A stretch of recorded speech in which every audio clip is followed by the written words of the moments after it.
ঝিনাইদহে প্রবাসীকে কুপিয়ে হত্যা।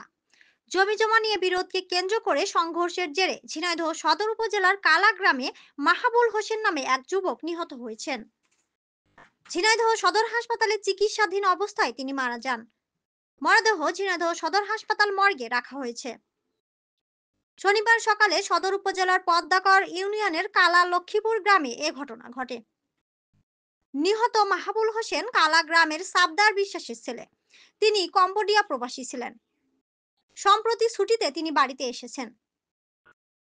স্থানীয়রা জানায়, স্থানীয় হুমায়ুনের সমর্থক সিরাজ মোল্লার কাছ থেকে জমি লিজ নিয়ে চাষাবাদ করতেন জিয়ারুল ইসলামের সমর্থক বাটুল বিশ্বাস।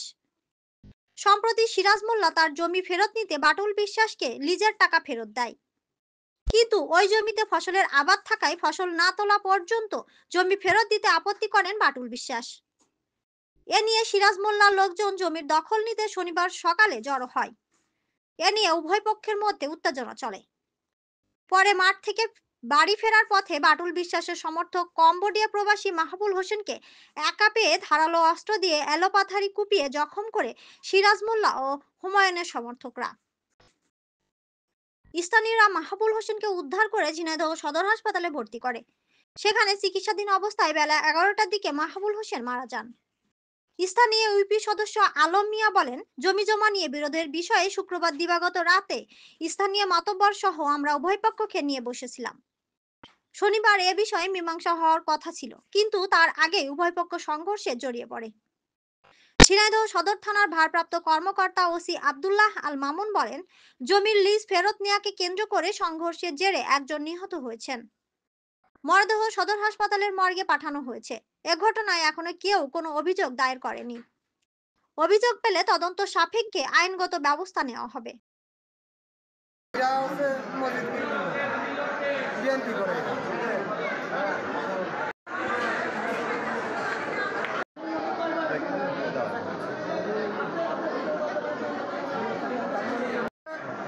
জমাদাতির বিষয়, ফসল নিয়ে বিষয়।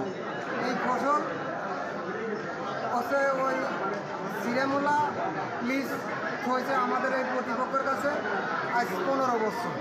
এই জমি সিরেমুল্লা জামাই রবি এ আবার বন্ধু থিয়ে দিয়েছে আর 8 জায়গা থিয়ে দিয়ে নিয়ে কারণ ভরা ফসল রয়েছে, তারপর জমি ছাইড়ে দাও।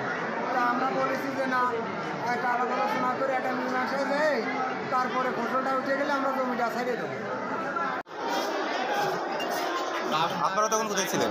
রামদার চাইনিজ স্কুলের। আপনারা তখন কোথায় ছিলেন? তারপর আপনার কি সংবাদ